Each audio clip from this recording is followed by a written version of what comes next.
Beleza, agora vocês estão vendo aí? Fisiologia, né? Sim. A slide inicial? Beleza. Então vamos lá. Deixa eu ligar um apontador aqui para poder.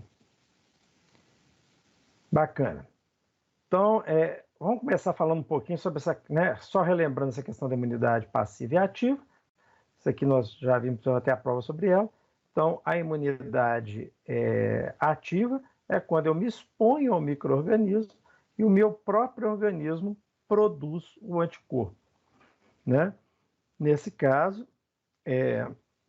após essa exposição, meu organismo está recuperado e tem uma memória imunológica. Então, essa resposta, essa imunidade ativa, vai produzir uma resposta que é específica e vai desenvolver memória, tá? Enquanto na imunidade passiva, eu já recebo o anticorpo pronto. Ao receber o anticorpo pronto, né, o meu animal que estiver infectado lá pelo micro-organismo X qualquer, ele vai se recuperar, porque o anticorpo já está ali, né? Entretanto, então vai ser específico, esse anticorpo é específico contra aquele micro-organismo. Entretanto, eu não tenho desenvolvimento de memória. Eu gosto de dizer o seguinte, quando eu toco violão, se eu pego uma música, né, ouço a música e tiro essa música, ou seja, eu desafio meu intelecto, desafio meu ouvido para poder tirar a música, né? Que a gente fala de tirar a música tentar minimamente descobrir quais são os acordes que estão compondo ali, né? Saber a harmonia da música ali. Então, quando eu faço isso, geralmente eu não esqueço. Eu vou lembrar, né? Posso até esquecer mais para adiante, se eu ficar muito tempo sem tocar, mas eu guardo com muito mais facilidade aquela, né, que eu agora, se eu pego, por exemplo, uma música já cifrada ou uma partitura, nesse caso eu não tenho que esforço nenhum para poder tirar a música, né, para descobrir quais são esses acordes. Já está tudo escrito ali. Então, nesse caso, é muito difícil. Sempre que eu tiver que tocar aquela música, normalmente eu tenho que consultar a cifra, né? Então, a não ser que eu toque muitas vezes, mas geralmente é mais difícil eu guardar quando eu não sou desafiado. E a mesma coisa que acontece aqui. Quando o organismo é desafiado e produz ele próprio o anticorpo, ou seja, ele tira, entre aspas, a música aí, né? Ele vai desenvolver memória. A partir do momento que ele recebe pronto, ele não desenvolve memória. Tá? Aqui, essa outra figura aqui é basicamente uma variação em cima do mesmo tema, mostrando só em ser humano, a mesma resposta aqui. Bom, beleza. Em relação às células que compõem esse sistema imune, né? A gente já falou, já conhece algumas, já falamos de neutrófilo, já falei aqui de macrófago, já falei de basófilo, já falei de monócito, eu já falei de linfócito, né? Mas de onde que vêm essas células, né? Como é que é a origem delas? Bom, basicamente todas elas, basicamente não, sempre, né? Todas elas decorrem ou surgem, tem como ancestral comum uma célula, né, indiferenciada, que a gente chama de célula-tronco, pluripotente. O que é isso? Eu tenho dois tipos de células-tronco, as que a gente chama de totipotentes. Totipotentes, o nome já diz, né? Tot é aquela totalmente potente, ou seja, ela pode se diferenciar e dar origem a qualquer célula do meu organismo. Ela pode dar origem a uma célula renal, um neurônio, um hepatócito, dependendo só do local onde ela estiver e dos fatores de crescimento ao qual ela foi exposta, né? Então, essa é a totipotente. E eu tenho a pluripotente, que é aquela que já sofreu um grau de diferenciação e ela vai dar origem a diversas outras células, mas só que todas essas células têm vamos dizer, participam do mesmo sistema, como é o caso do sistema hematopoético. Então, né, essas células, né, tronco pluripotentes vão dar origem às células do nosso sangue, tá? Então, eu tenho basicamente dois ramos. O ramo que eu chamo de mieloide e o ramo linfóide. Bom, como o próprio nome indica, né, a célula tronco linfóide já não é pluripotente mais, ela já só vai dar origem às células do tipo linfóide, né? Ela vai produzir, então, os linfócitos B, os linfócitos T, que vão, né, necessariamente ocorrer ali no fígado, né, passar pelo fígado, pelo timo. Está escrito timo aqui, eu falo fígado. E ainda as natural killer, né? Então são essas as células linfóides. Linfócito vem de linfóide, né? Então linfócito B, T e NK, né? Que é o natural killer. Bacana. Do outro lado, eu tenho uma gama muito maior, né? Eu tenho aqui, por exemplo, né, as unidades formadoras, né, de eritrócito, né? Então, essas unidades formadoras de eritrócito, né, ou progenitor eritroides, né, vai dar origem, então, aos eritrócitos. Tá? Esses eritrócitos, ou hemácias, né, são os glóbulos vermelhos do nosso sangue. Bacana. Então, para vocês verem, essas células aqui vão dar origem tanto aos glóbulos vermelhos quanto aos brancos, né? Tanto aos eritrócitos quanto aos leucócitos.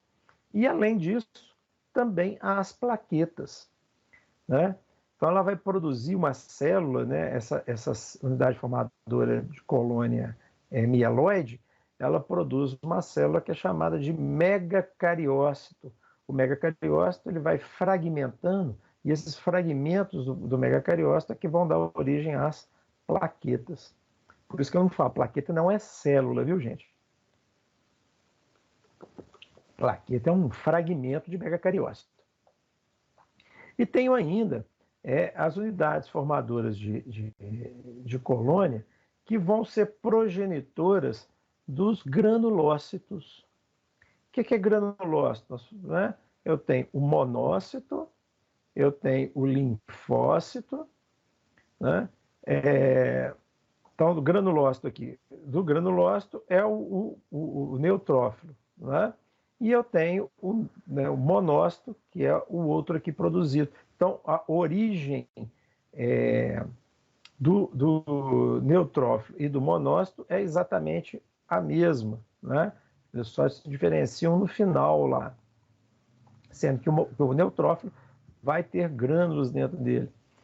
Beleza. E do outro lado, eu tenho os progenitores de eosinófilo, que vão produzir, então, o próprio nome disso, os eosinófilos, que também são granulócitos. Tá? E do lado de cá, as unidades formadoras de colônia baso, que vão dar origem aos basófilos. Então, eu tenho todos os tipos de leucócito, tá? Essa turminha toda aqui eu chamo de leucócito, são glóbulos brancos, leuco é branco, cito é célula, leucócito, então todos esses aqui são leucócitos, os eritrócitos e as plaquetas. Então, os componentes que a gente chama de componentes figurados do sangue, tá? Então, linfócitos, né, também chamados de glóbulos brancos, características, né, tem as diversas características dele, e a função dele é basicamente imunitária, né? Então, para proteger nosso corpo contra parasitas, bactérias, vírus e substâncias estranhas. Muito bem. Classificação, né? Uma forma, né? Eu posso classificá-los como a atuação que eles produzem, né? Os fagócitos que nós dissemos aí. Então, eu tenho os fagócitos, os neutrófilos, os monócitos e o macrófago, que não aparece ali naquela figura, mas tem uma mesma origem embrionária, a mesma origem celular dos basófilos, tá? Ele é um granulócito também. A diferença é que ele não circula no sangue, ele fica nos tecidos. E ele é um dos principais responsáveis pelo início do processo inflamatório. E vai ser responsável também por chamar outros leucócitos ali para aquela região, onde está ocorrendo a invasão lá do micro-organismo. Então, o sistema imune é inato, tá? Os imunócitos, né, quanto à função, a gente pode, né, classificar aqui os linfócitos como imunócitos, ou seja, eles têm atividade específica, né, linfócito. Os granulócitos, que são aqueles que têm grânulos no seu citoplasma, né? Então, os basófilos, os eosinófilos e os neutrófilos. Esses aqui foram identificados lá pela produção de corantes, né, no início do século passado. Então, aqui só mostrando, eles têm características morfológicas diferentes. Se você olhar ao microscópio, você vai ver, né? Esses com os núcleos trilobulados, né? Normalmente são os neutrófilos. Eles podem ter de 2 a 5 lobos, né? Mas geralmente a maior parte deles vai apresentar 3, tá? Eu tenho os eosinófilos. Tá vendo? Aqui tem umas bolinhas pequenininhas, né, aparecendo, não sei se vocês conseguem visualizar aí. Aqui estão as bolinhas de outra cor, né? Essas bolinhas são grânulos que estão lá dentro, né? Eosinófilo tem muita, assim como o neutrófilo, basófilo, eles têm estamina, eles têm heparina, tá? Algumas citocinas que estão presentes aí dentro deles. Os basófilos estão aqui, né, no 3, os basófilos também apresentam, tá? Basófilo é principalmente estamina que está aqui dentro, né, e heparina, então essas duas substâncias. O 4, né, os linfócitos têm essa característica, tem um núcleo grande, né, então é uma característica. O monócito recebe esse nome, inclusive, por ter também um núcleo só, grande, e que pode, às vezes, se diferenciar, formando, né, dando origem depois aos macrófagos.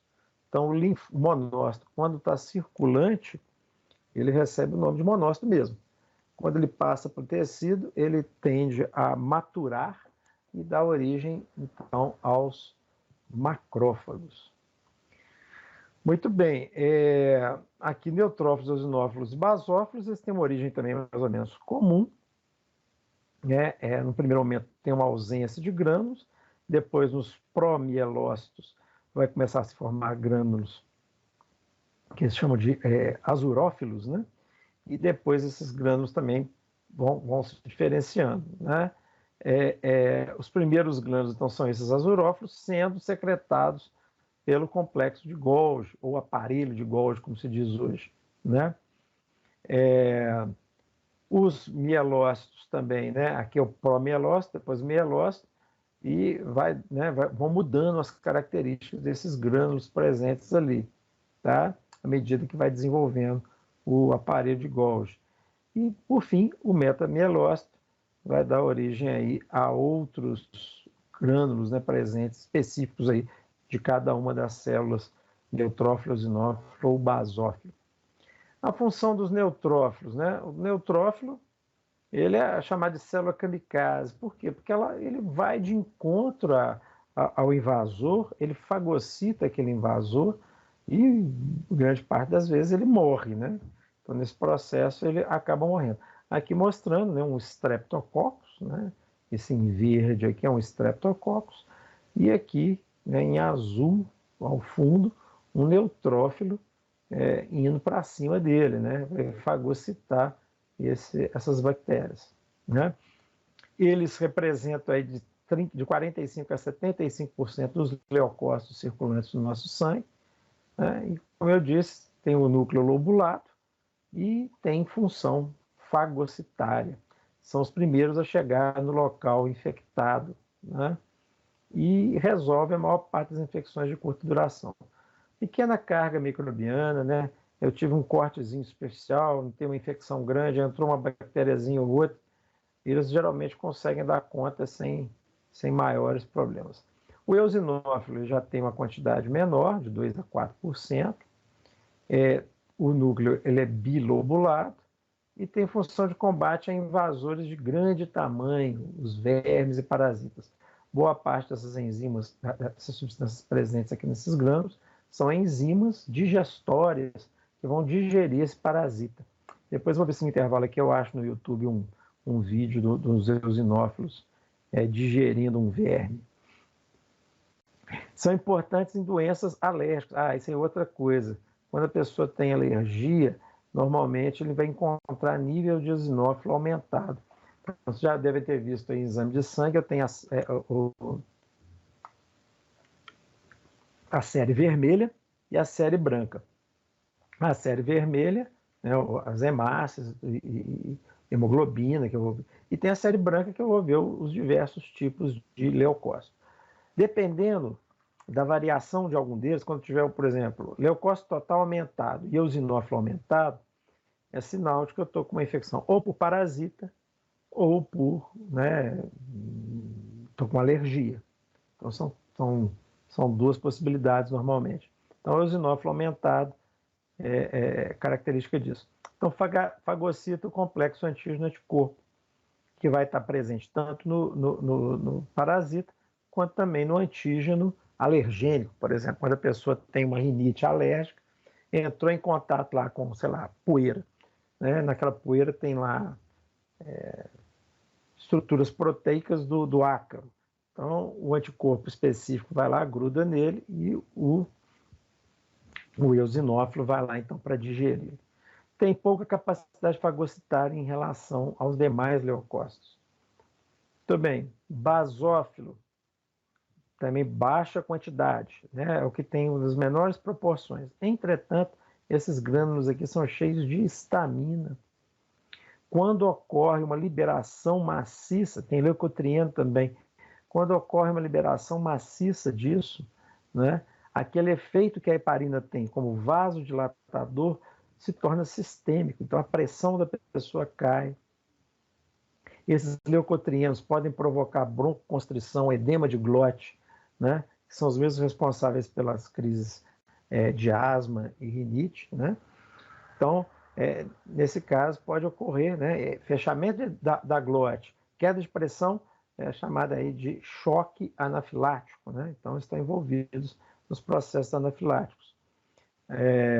Então, na presença de invasores, liberam substâncias pró-inflamatórias, principalmente a histamina e os leucotrienos. Apresenta semelhança com os mastócitos, como eu disse, o basófilo está circulante no sangue, o mastócito está preso no tecido. Monócitos apresentam 2 a 8%, representam 2 a 8% dos leucócitos do sangue, possuem núcleo de morfologia única, e entram em diferentes tecidos, onde são diferenciados em macrófagos. O macrófago, por sua vez, tem alta capacidade fagocitária. Dos leucócitos é o que tem maior capacidade fagocitária. E dependendo do lugar que ele tiver, ele recebe um nome diferente. Então, se ele está presente no tecido conjuntivo, é chamado de histiócito. Se ele está presente no fígado, é chamado de célula de Kupfer. Aqui ficou Cooper, é Kupfer. Tá? Células da microglia no cérebro, macrófagos alveolares, quando estão no alvéolo, ou osteoclastos, quando estão nos ossos. Então, osteoblasto é aquele que sintetiza matriz óssea, e osteoclasto é aquele que digere. Agora, dentro do sistema imunológico, o astro geralmente é o linfócito mesmo, de 20% a 30% na circulação, e possui o núcleo arredondado e grande, pouca ou nenhuma granulação no citoplasma, são responsáveis pela resposta imune adquirida. Linfócito T se liga à célula-alvo para fagocitá-la. É o caso, por exemplo, dos T citotóxicos. Os T helper vão ligar lá no linfócito B, que vão ativar, e esse linfócito B, então, vai começar a produzir anticorpos. Muito bem. Aqui uma imagem bacana também, são o linfócito, a superfície do linfócito em azul. Essas bolinhas amarelas aí são o HIV. Então, esse aqui provavelmente é o linfócito TCD4, que está sendo atacado pelo vírus HIV. Muito bem.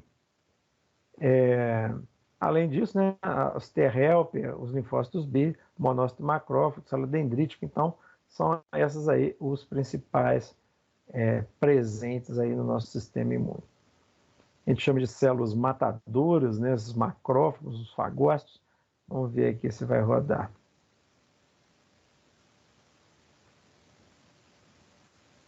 Tinha um filminho aqui do Butantan. Vamos ver se vai.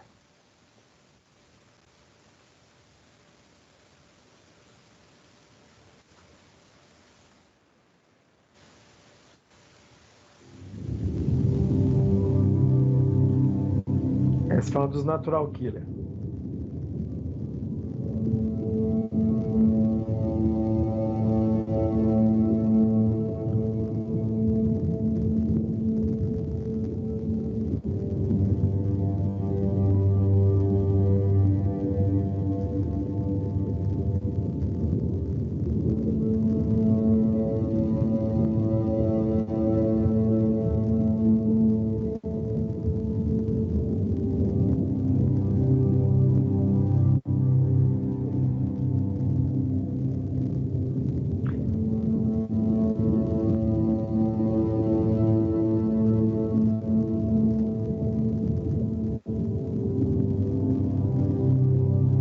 As natural killer ali atacando.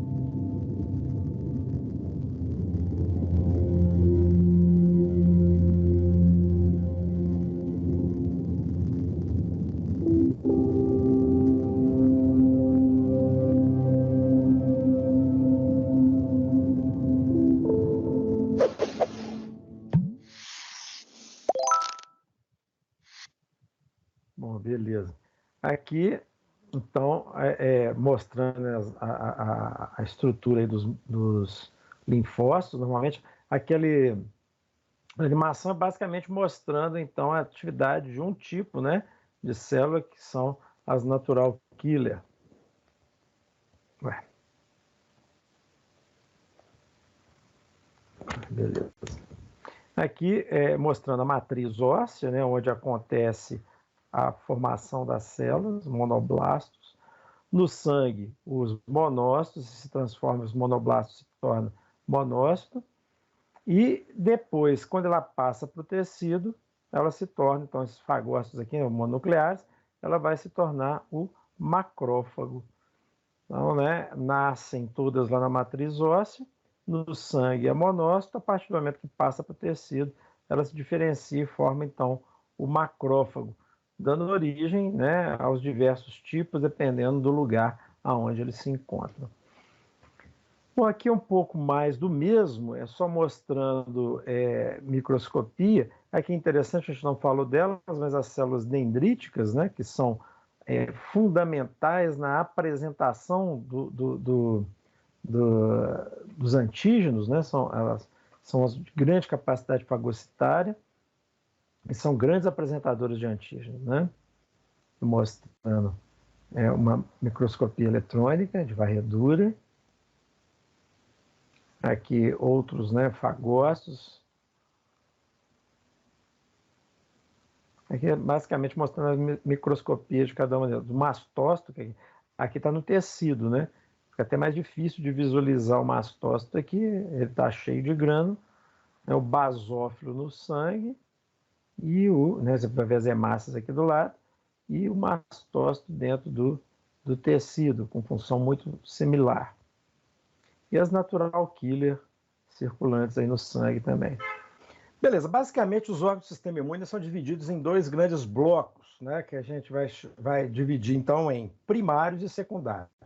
Os primários são aqueles que são geradores, ou aonde vão ser formados, né, formadas as células do sistema imune.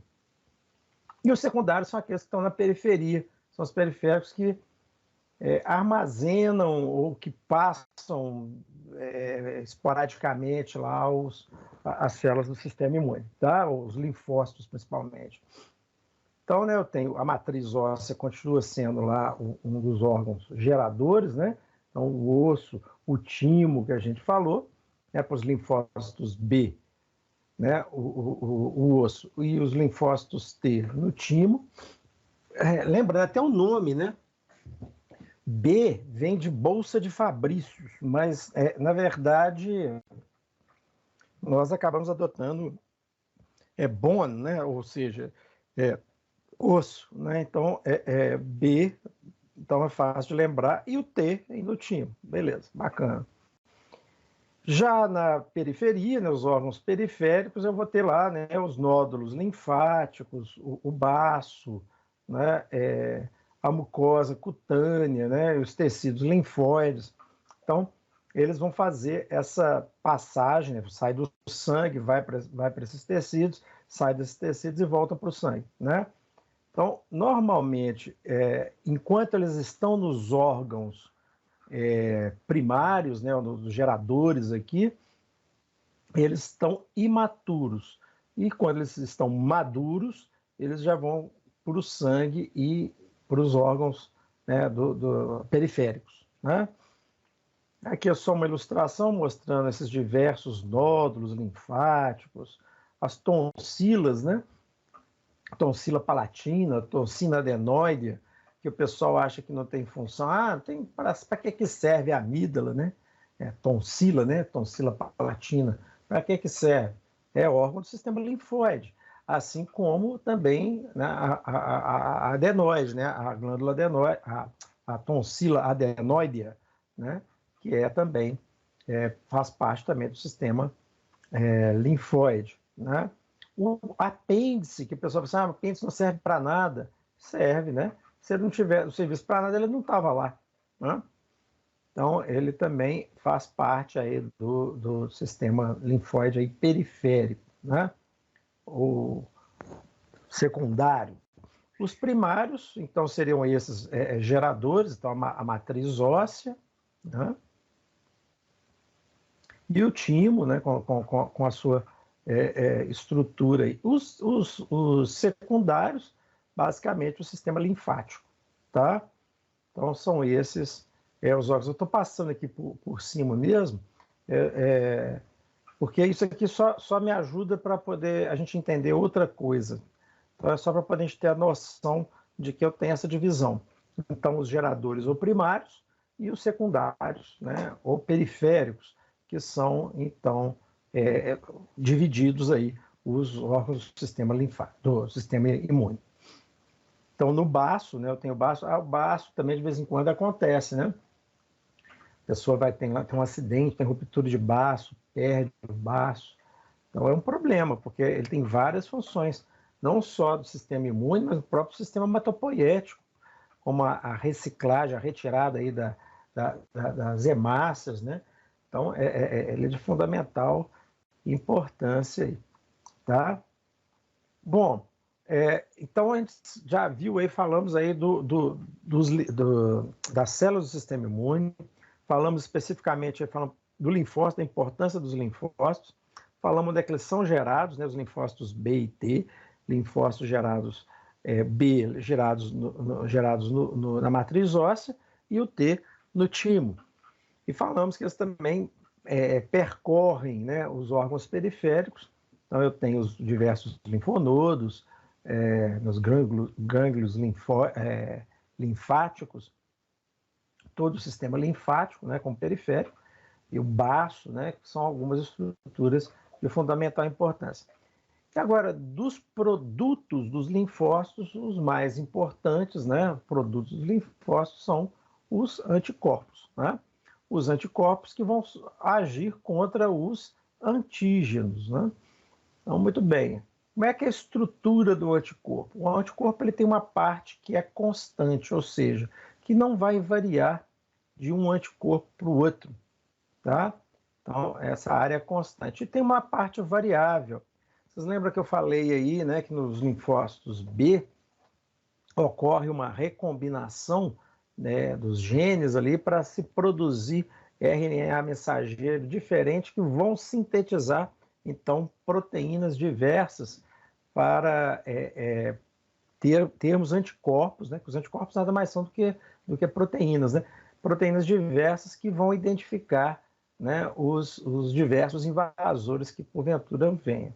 Então, essa parte variável é justamente o local onde vai ocorrer isso, ou seja, onde vai ocorrer essa diferenciação, essa mistura, essa recombinação do DNA para que sejam sintetizadas proteínas diferentes que venham, então, a reconhecer antígenos diferentes, tá? Muito bem. Os anticorpos são basicamente divididos aí em alguns grupos, né? Eu tenho as imunoglobulinas, né, que a gente chama então de os anticorpos de imunoglobulinas. Eu tenho as imunoglobulinas do tipo M, do tipo G, do tipo A, do tipo E e do tipo D. Né? Atualmente, o pessoal deve estar ouvindo falar muito aí sobre o IgG, IgM, IgA, até IgE, né? Mas falando mais dessas IgA e IgG, que são aquelas que vão aparecer aí na resposta vacinal ao coronavírus ou depois da infecção por coronavírus. Então, são eles aí, são de fundamental importância. Então, essa parte que vai, vamos voltar aqui, né? Essa parte que é constante, ela é constante dentro de um grupo desses. Cada grupo tem uma parte constante diferente, que a gente chama então de cadeia pesada, né? Então, chamada cadeia pesada, e essa parte aqui da cadeia leve. Uma parte da cadeia leve ainda está dentro da parte da região constante, mas o topo, né, a parte mais externa do anticorpo, ela vai apresentar, então, uma região variável. Essa parte da cadeia pesada é que vai determinar os diversos tipos de anticorpos. Então, se a cadeia pesada for do tipo mu, né, que é essa letra grega aqui, que é o mu, eu vou ter, então, IgM. Se for gama, eu vou ter IgG.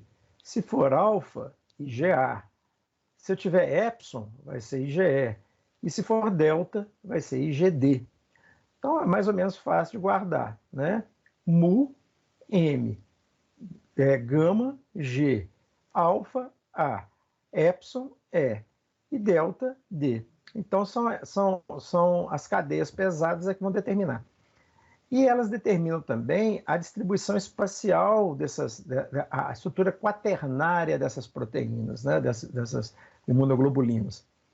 Porque as mu, elas tendem a se combinar num pentâmero. Pentâmero são 5, né? Penta, 5. Então, eu vou produzir aqui 5, um IgM com 5 estruturas unidas.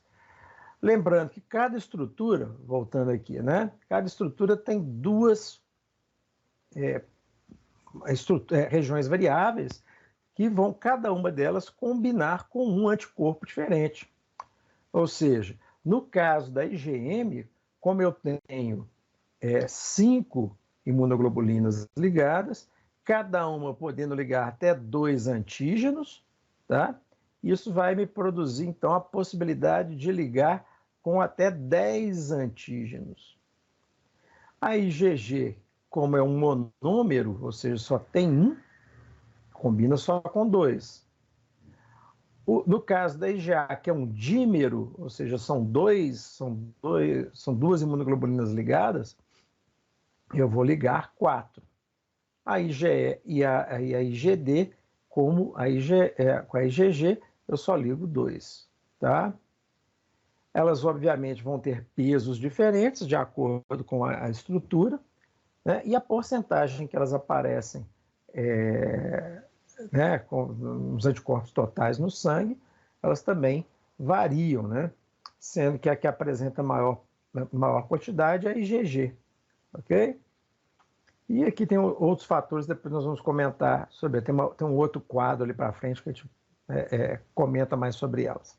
Aqui é mostrando, então, o SARS-CoV, né, que é o vírus, aqui é o coronavírus, né? Aqui é aquela proteína spike, né? E aqui um anticorpo que se liga justamente nessa região de ligação da proteína, tá? Então, é a área de ligação da proteína. Ele se combina justamente com essa região, que é a região responsável pela entrada. Aqui nós temos a célula hospedeira, e essa aqui em azul, aqui, nessa cor de azul aqui, é a ECA2, né, que é a enzima conversora da angiotensina do tipo 2, que está aqui ligada à célula. E é onde o coronavírus se acopla, justamente com essa região que está marcada em vermelho. O anticorpo, que é específico, então, para esse vírus, se liga nessa região, né, o que é eficaz, se liga nessa região, impedimento estérico mesmo, né, não tem espaço. Aquela lei de Newton, né, dois corpos não ocupam o mesmo lugar no espaço. Então, o anticorpo não vai permitir que haja a ligação com ACE2, com a ECA2, e, consequentemente, não vai haver infecção do vírus. Você tem até a entrada do vírus, mas ele não consegue parasitar a célula e, com isso, ele não vai conseguir replicar. Ok? Só mostrando isso. Aqui, né, os principais tipos, está aqui deletado a D, que não tem menor importância para nós, mas a IgM, né, qual que é a função dela? Neutralizar micro-organismos e toxinas. Ela é um tipo de imunoglobulina neutralizante, como a gente viu aqui. Está neutralizando, pode neutralizar. Ela vai produzir aquilo que a gente chamou de opsonização. O que é isso? Né? O tempero. Ela vai temperar aquele antígeno para que ele fique mais apetitoso para o fagócito, né? Então, os macrófagos e os neutrófilos vão encontrar mais prazer, digamos assim, em fagocitar aquele antígeno. Ela está na ativação da via clássica do complemento também, né? Então, mesmo quando eu já tenho o IgG formado, ela facilita essa via do complemento, né, que acelera. O complemento também opsoniza o antígeno. Então, é importante, quanto mais rápido for a resposta, melhor. Né? Ela tem citotoxicidade, né, celular dependente do anticorpo, né, mediada pelas células natural killer. Então, ela atua também. Vocês viram lá naquela animação, naquela filmagem, as natural killer. Gente, aquilo que aparece, aquela velocidade, não é aquela, não, aquilo está acelerado, né? Mas, né, fica parecendo que a célula é um micróbiozinho que está ali, né? Não é. Na verdade, aquilo é um pouco mais lento, mas é isso. Cada vez que a natural killer encosta ali, ela vai liberando citotoxinas para levar à morte aquela célula invasora. Ali, no caso, não é nem célula invasora, é uma célula cancerígena. Ela está ligada à imunidade neonatal, ou seja, ela é transferida através da placenta e do intestino, ou seja, quando a criança mama, ela consegue absorver essa IgG da mãe, tá? E ela tem inibição, né, pelo feedback de ativação das células beta, ou seja, ela produz um feedback inibitório, um feedback negativo de atividade de células beta. Quando a quantidade dela está muito elevada no organismo, ela vai inativar ou vai falar assim para a célula beta, pode parar, não precisa de tanto assim, já deu, né? Então, faz esse feedback. A IgM está ligado principalmente à ativação da via clássica do complemento também. A IgA, a imunidade na mucosa, né? Então, a secreção de IgA no lúmen do trato gastrointestinal e respiratório, né, produz neutralização de micro-organismos e toxinas. Né? Então, fundamental importância aí, nas mucosas.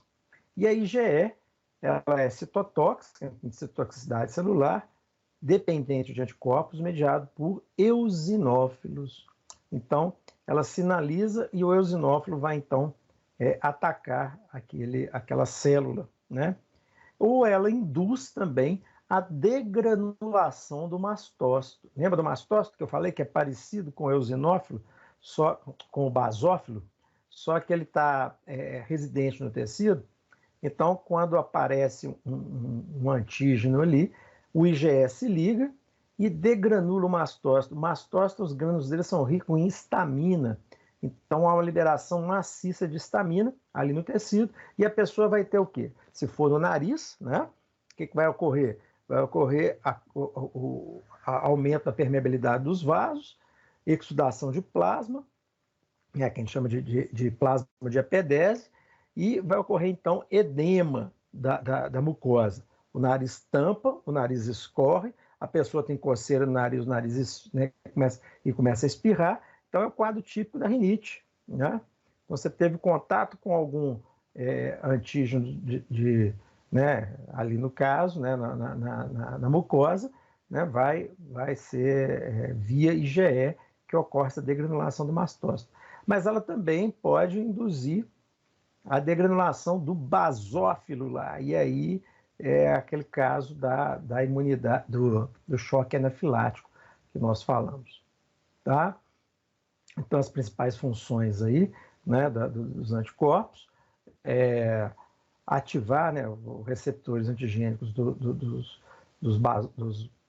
linfócitos B, neutralizar antígenos, né, por anticorpo secretado, e a função de isotipo específico, né, ou seja, característica para aquele anticorpo específico, né, ela é produzida por um tipo de anticorpo específico. Aqui é uma fotografia mostrando então um micro-organismo totalmente, essas coisinhas que estão aqui são os anticorpos. O micro-organismo totalmente opsonizado, né, totalmente coberto, e aqui uma célula fagocitária, um fagócito, se aproximando então para poder produzir a fagocitose. Aqui é a mesma coisa, né, mostrando simplesmente na forma esquemática. Muito bem. Bacana. Então a gente tem um sistema imune que é muito eficaz, né? Que atua de maneira inespecífica para poder dar uma resposta rápida, mas depois ele produz também uma resposta específica para poder me proteger de forma mais segura, de forma mais direcionada, e também para me conferir uma memória daquela invasão, daquele micro-organismo, daquele antígeno que eu tive contato. Entretanto, isso funciona muito bem se eu não começar a produzir anticorpo contra o meu próprio organismo, né? Então, por isso é importante eu ter um mecanismo de segurança imunológica, para que eu consiga atacar aquilo que é estranho, aquilo que vem de fora, que é agressor, mas que não ataque meu próprio organismo, né? Então, por exemplo, né, quando você quer ter uma casa, você tem uma casa, tem um quintal grande, além de colocar uma cerca, igual o povo hoje coloca essas concertinas, que eu acho a coisa mais feia do mundo, né?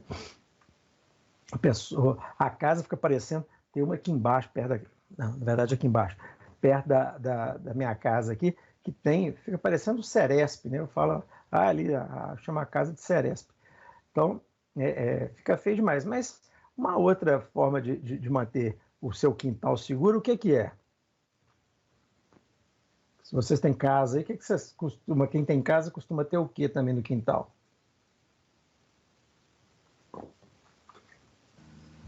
Cachorro. Ah, beleza. E quanto mais meter medo desse cachorro, melhor, né? Tinha uma propaganda que o cara tá lá lendo jornal e tem um cachorrinho latindo ao fundo. E ele tá nem aí, né? Continua lendo o jornal. Passou agora há pouco tempo, estava passando. Aí começa o cachorro grande a latir. Aí ele abaixa assim, o jornal e dá uma olhada, né? Ou seja, pede mais respeito, né? Então aí tem um pitbull, né? Um cachorro que é conhecido aí pela sua ferocidade, né? Um cachorro feroz, bravo, um cachorro que mete medo. Eu, por exemplo, se alguém me convidar para ir na casa dele, tiver um pitbull, ele não estiver muito bem preso, trancado de preferência, eu não me arrisco aí não, né?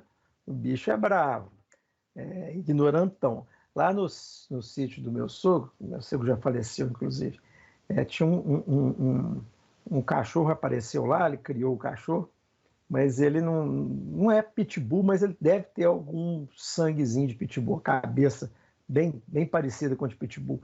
Só que o cachorro é o cachorro mais bobo da face da terra. Né? É cachorro que você brincou com ele 2 minutos, não late.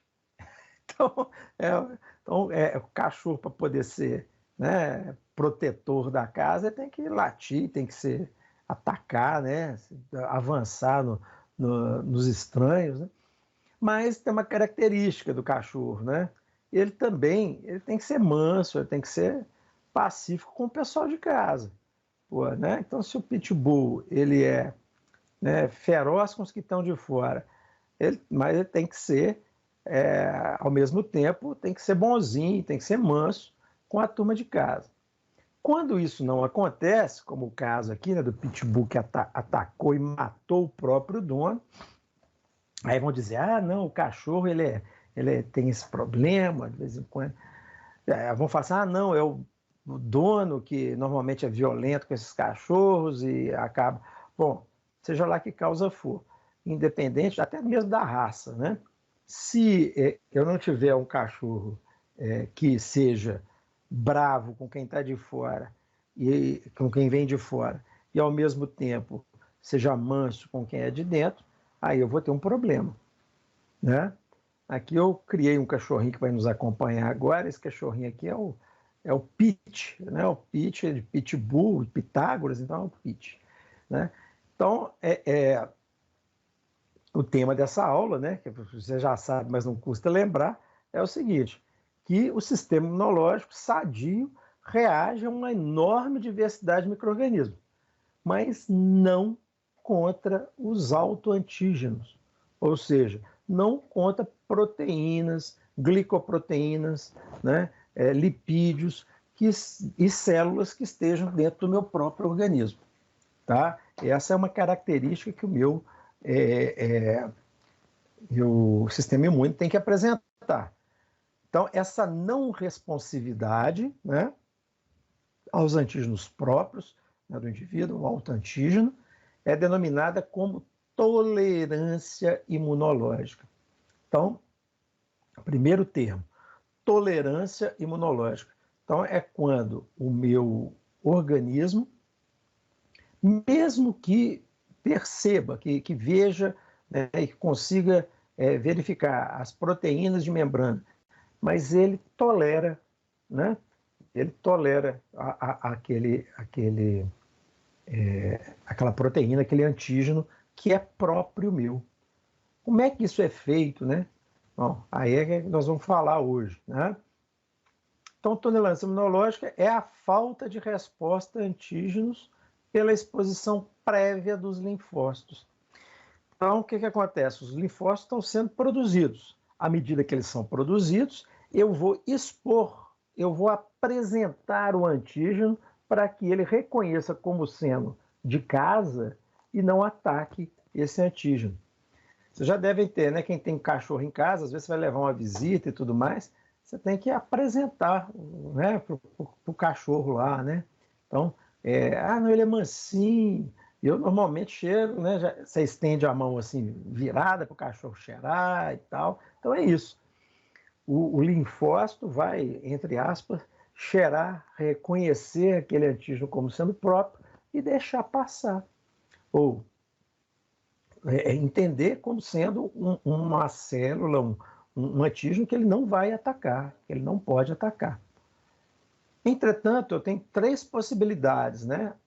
Uma a gente falou aqui que é a tolerância, mas pode ocorrer também que esse linfócito se ative com esse autoantígeno.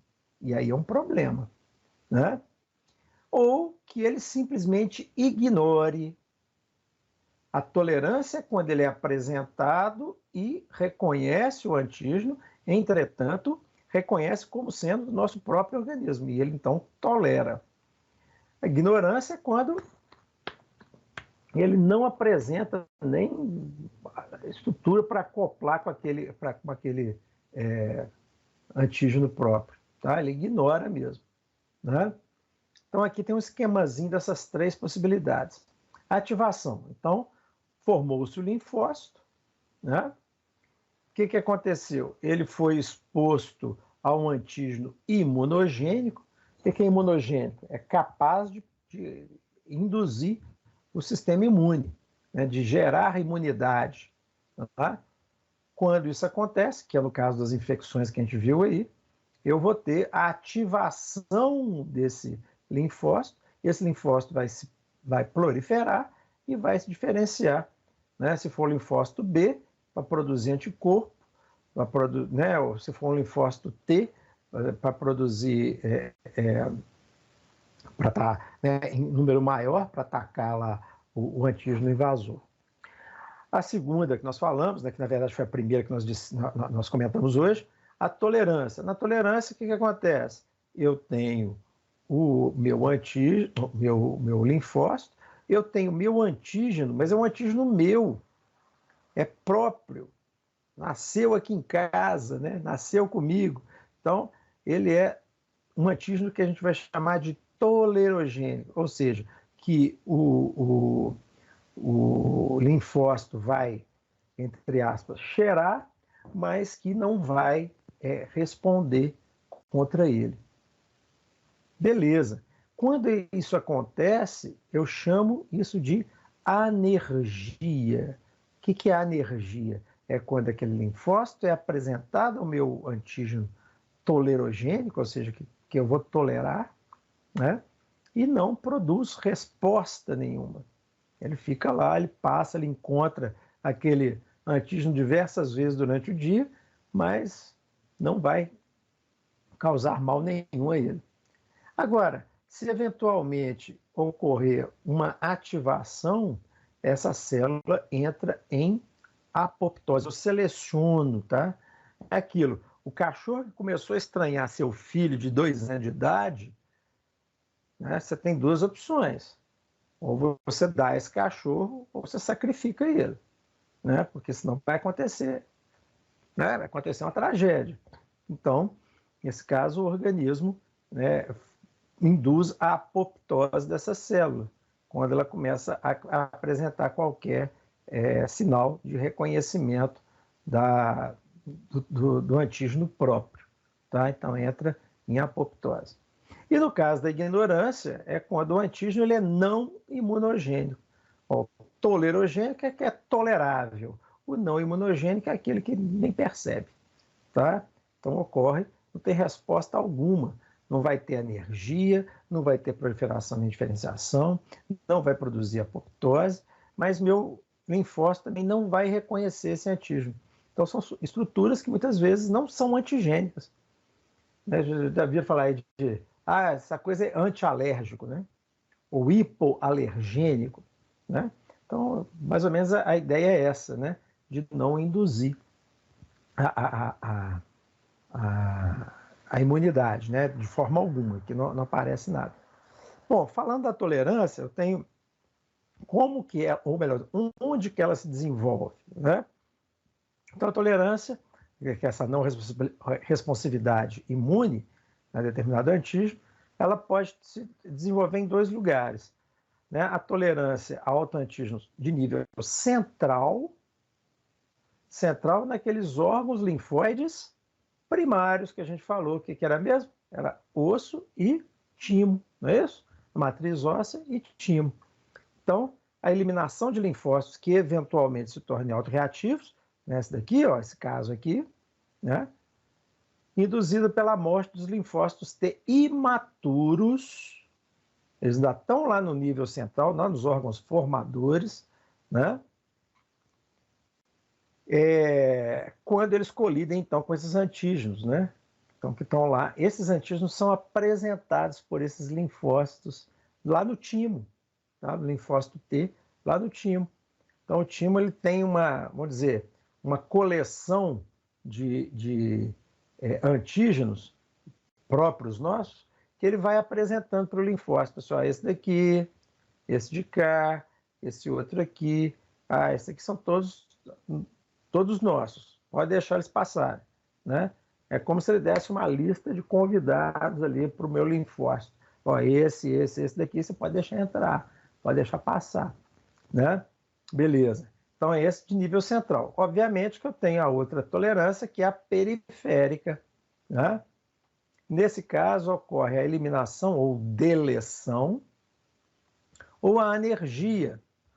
Bom, então, só voltando aqui, quando essa morte ou essa eliminação do linfócito ocorre na matriz óssea, eu não chamo de deleção, né? Quando ela ocorre já nos órgãos linfóides secundários, na periferia ou periféricos, eu já vou chamar essa eliminação de deleção.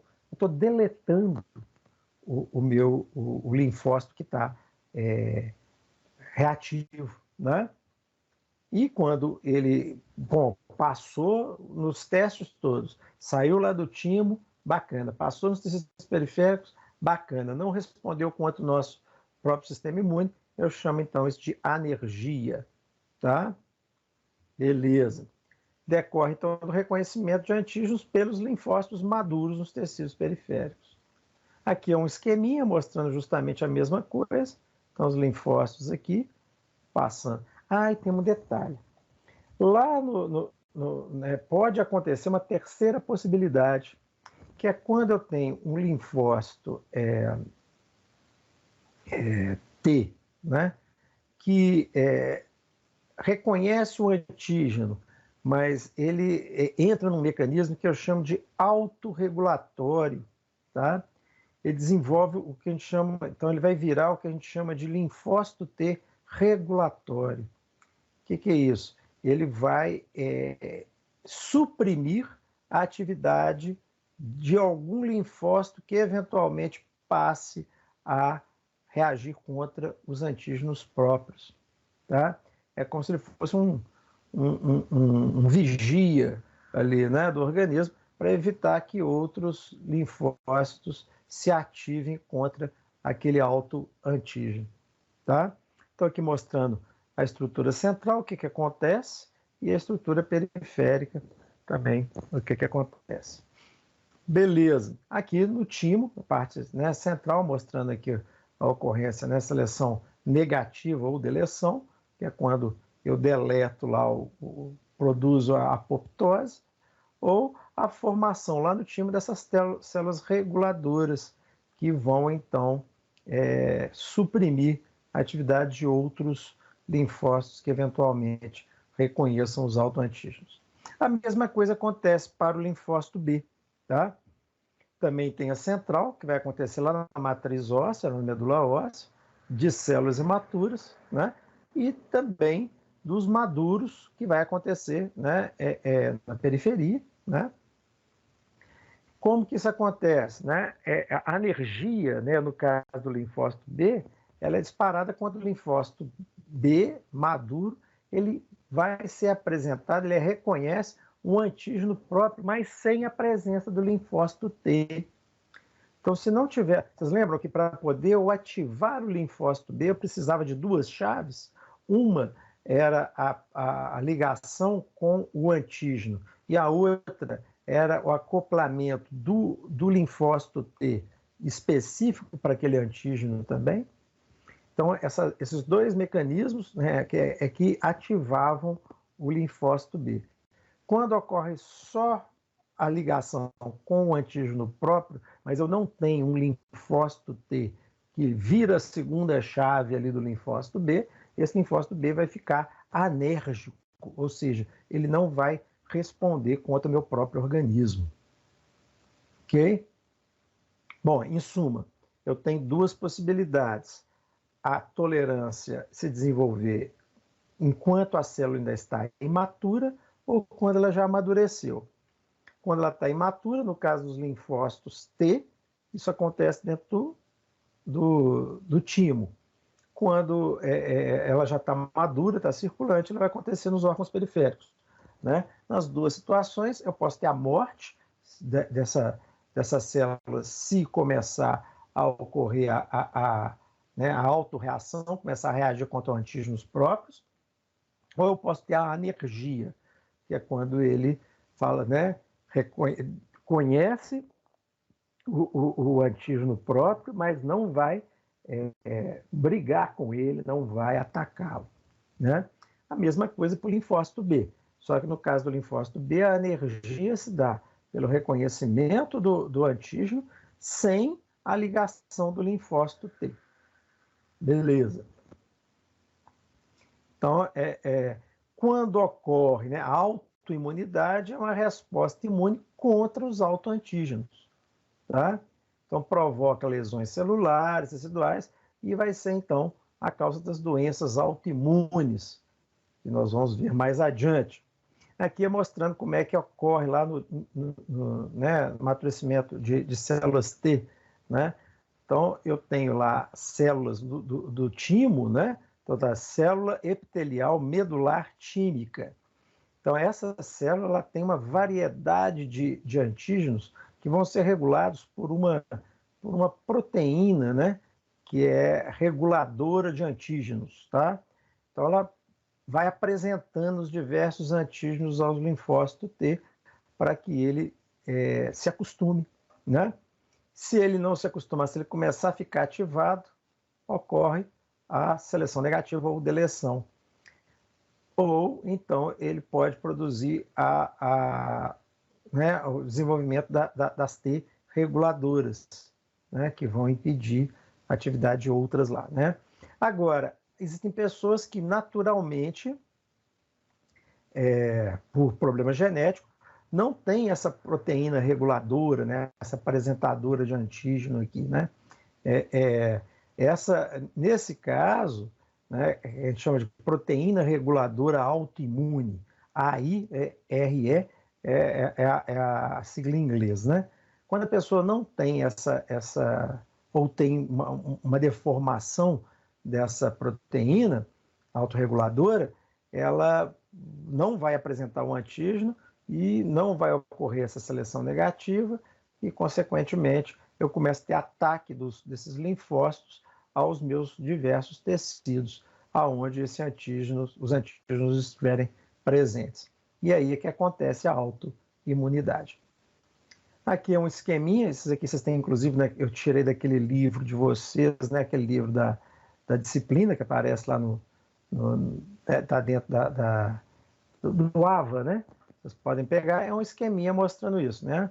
A central tímica, podendo haver deleção, anergia ou indiferença ou ignorância, né? Então, na central, isso aqui do linfócito T, a periférica, a mesma coisa. E falando o que acontece aqui em cada um desses passos aqui, tá?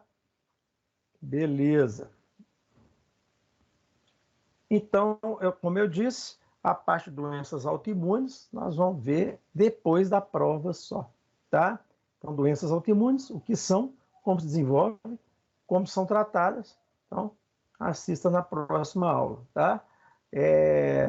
Lembrando que a dúvida é o sistema imunológico da razão. Então, gente, dúvidas? Aproveitem para perguntar. Nós temos aí uns 10 minutos ainda, pelo menos. Bom, gente, então, boa noite para vocês, bom descanso, boa noite, José. Bons estudos e até semana que vem. Bom descanso, obrigada. Boa noite. Boa noite, Lucinha. Boa noite. Vai lá.